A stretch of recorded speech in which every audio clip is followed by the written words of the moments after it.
She wasn't who she said she was. The murder of Carson Cisrunk.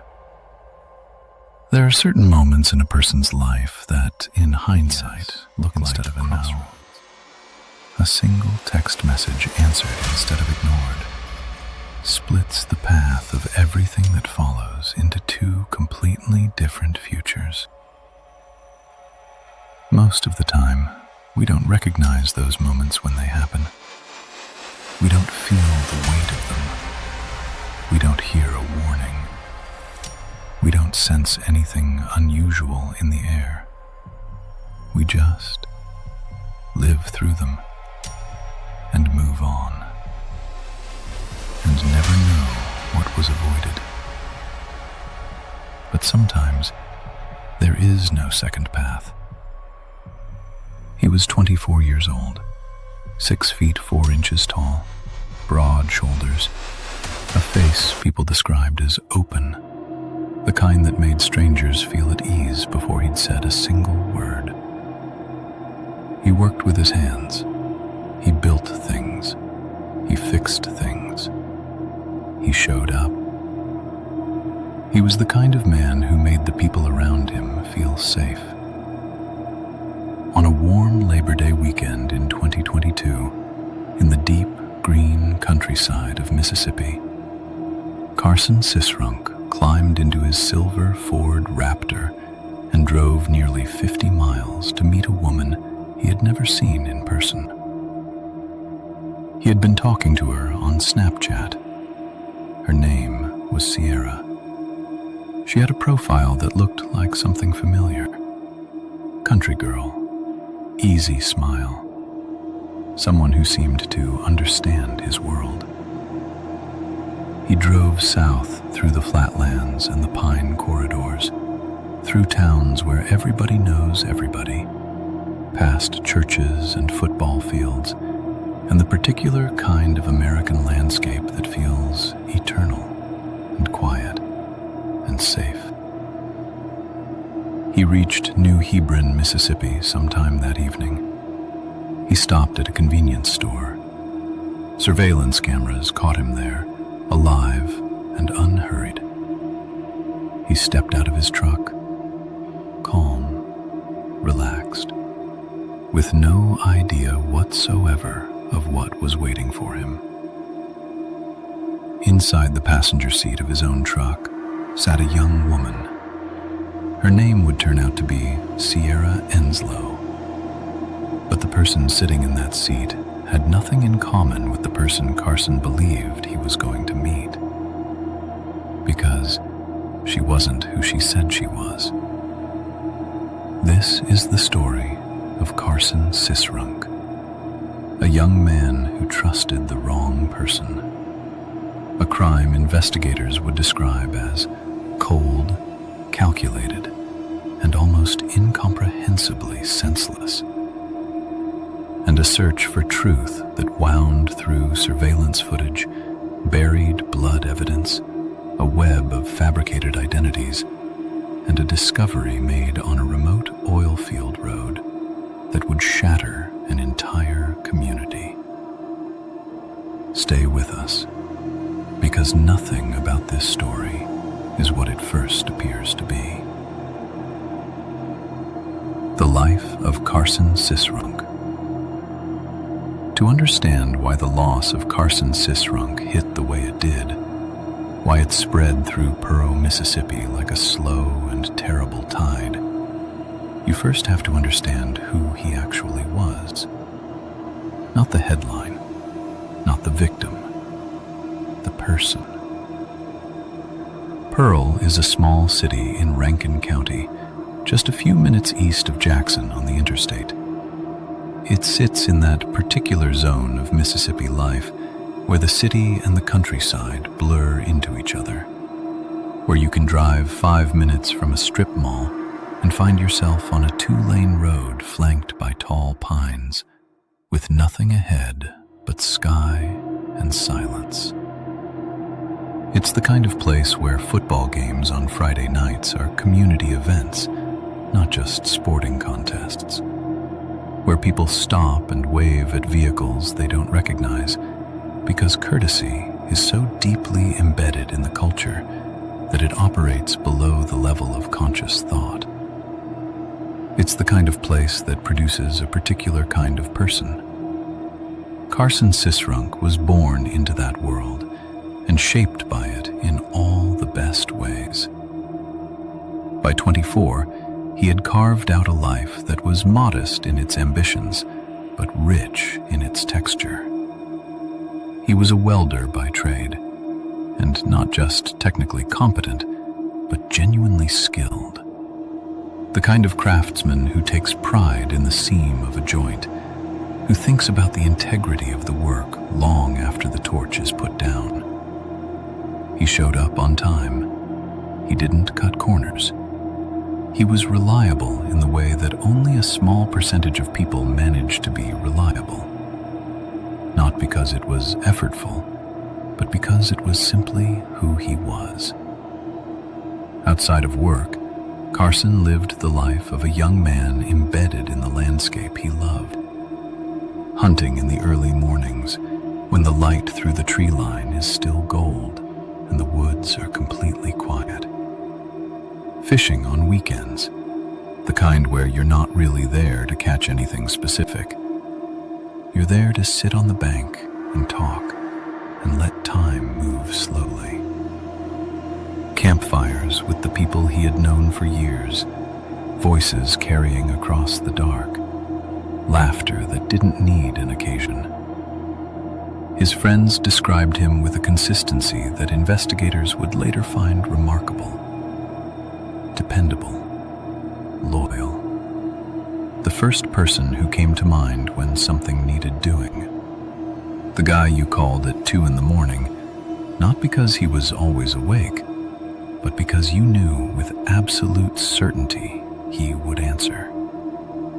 The tall guy with the loud laugh, someone said.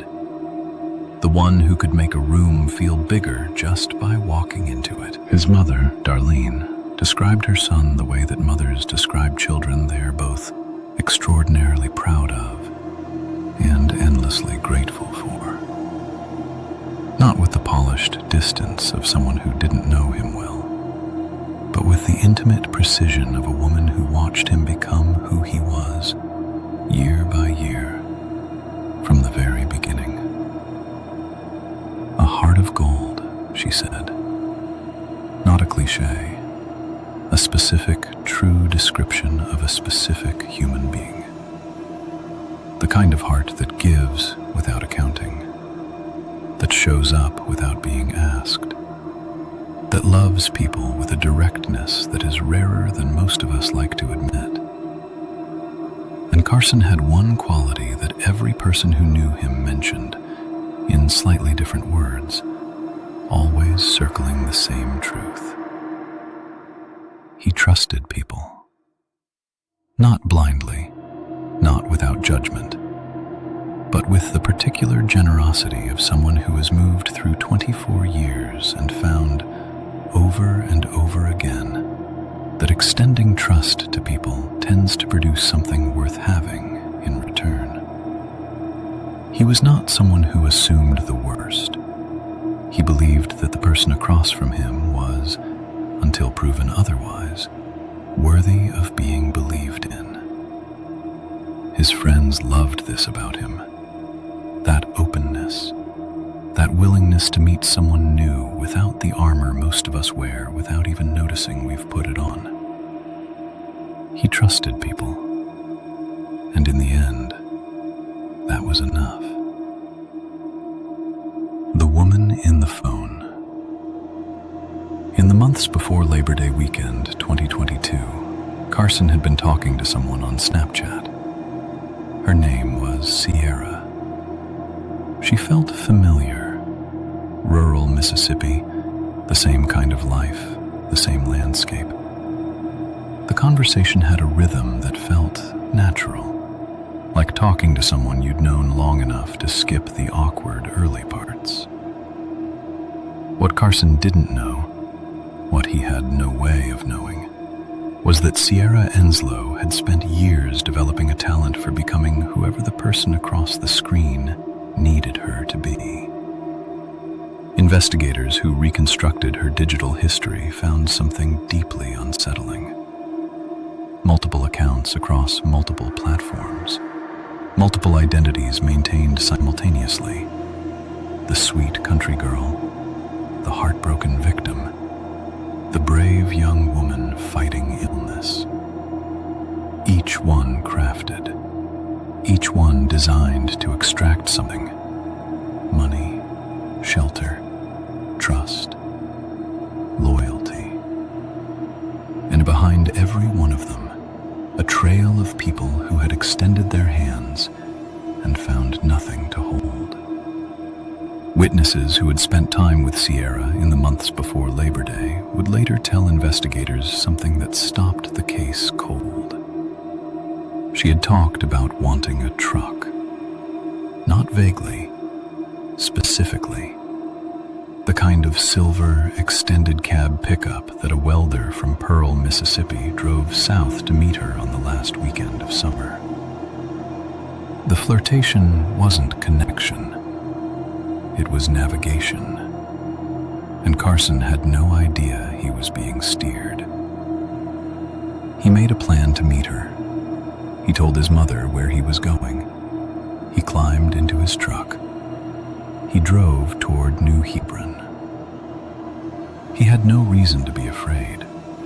The danger did not look like danger. It was already in the passenger seat. September 2022, Lawrence County, Mississippi. Carson stopped at a convenience store on the edge of New Hebron. The store's camera was recording. That footage would become the last confirmed visual record of him alive. Stepping out of his truck, unhurried, calm, with no idea whatsoever of what was waiting. Inside the passenger seat sat a young woman. A third man approached briefly, said a few words, walked away. Carson returned to the driver's seat. The truck pulled onto the road and drove away into the Mississippi night. That was the last time anyone outside that truck would see Carson Cisrunk alive. What happened next was reconstructed by investigators from physical evidence, forensics, and ballistics. Somewhere off Gulf Camp Road in Lawrence County, Carson was shot. Multiple times. The entry angles of the wounds were upward. He was seated on his own tailgate, relaxed, present, completely unsuspecting. There were no defensive wounds, no signs of struggle. He never raised his hands. He never saw it coming. Because the person beside him was someone he had chosen to trust. By Monday morning, Carson hadn't come home. He had missed work, something he never did. His phone went straight to voicemail. His messages sat unread. Darlene reported her son missing. Investigators pulled his financial records. One transaction, a gas station in New Hebron, Labor Day weekend.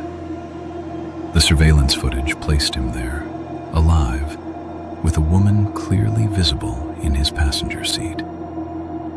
Then word came that Carson's truck had been located, and someone was leaning against it. A young woman, arms crossed, expression carefully neutral. When officers identified the truck as belonging to the man they were searching for, she told them she had never met Carson Cisrunk.